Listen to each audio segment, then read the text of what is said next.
Okay, we're going to talk a little bit about Anthony Wayne. His nickname was Mad Anthony Wayne.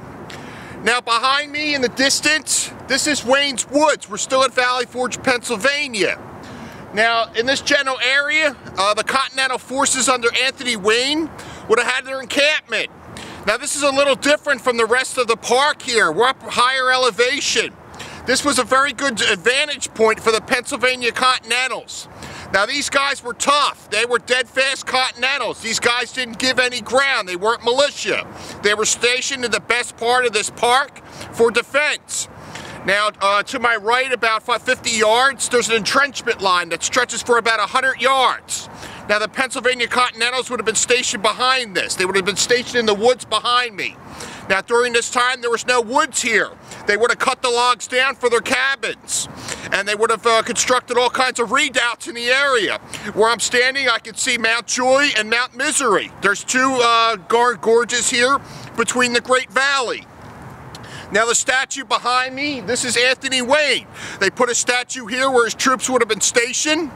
Now, the history of Anthony Wayne, he was born in 1745, January 1st. He died in 1796 or 1798. He was 51 years old. Now, he was quite a commander. He was definitely a brigadier general in 1777. He had his own division at Brandywine, Paoli, and Germantown. And he also was commissioned in 1776.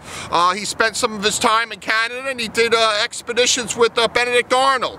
He was a very well-respected man. He knew how to lead troops. Washington admired Anthony Wayne. He was a fighter. He didn't just retreat. This man knew what to do.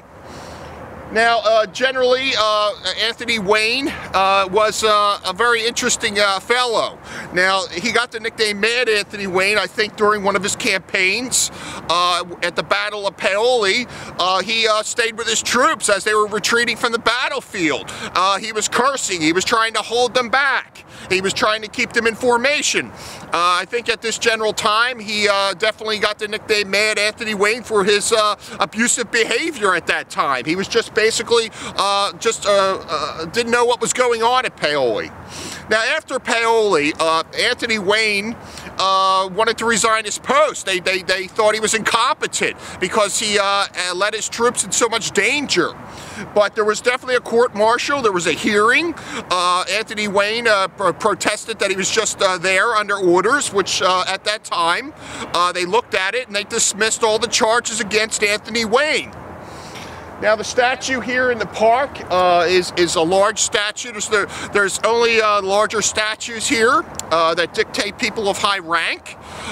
Most of our generals here are signified in different memorials in this park. And basically, you know, Anthony Wayne was he was a good man. I really kind of respect him. You can kind of get into his head and figure out what's going on with him. His Continentals lasted a long time. They suffered a lot of losses, but these guys stayed with the Army. His divisions didn't retreat from this this park. Now, a little bit about Valley Forge too, while we're here, is that a lot of guys disappeared from the park here. They disappeared from the encampment. Now this was generally seen as desertion from the Army. What Washington said is he put orders out that if these guys were going to leave, it's all right to leave, but you had to come back in the spring. If you didn't want to stay here, you didn't have to.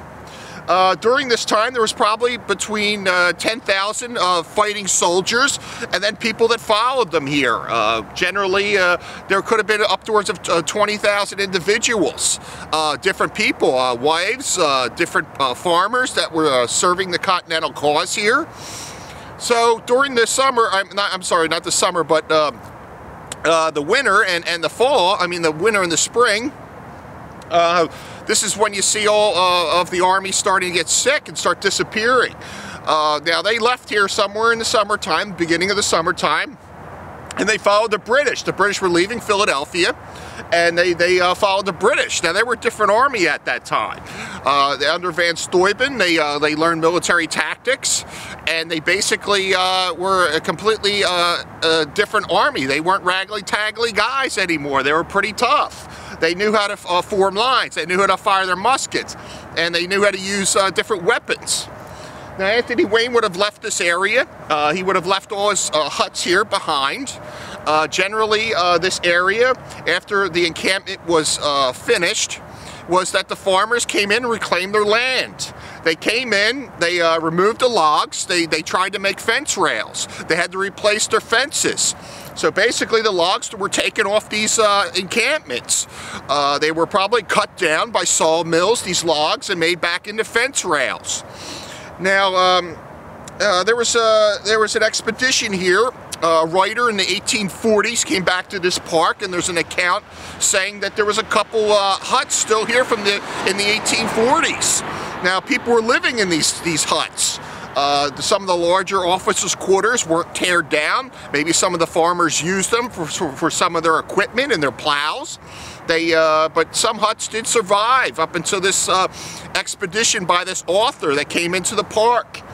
He said that basically it went back to the way it was. It went back to farmers' lands.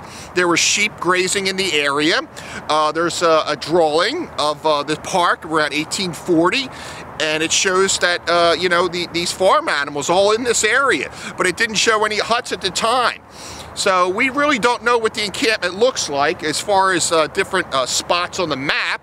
But what we're going to do now is we're going to go down to Washington's headquarters, and we're going to talk a little bit more about Washington and where he stayed.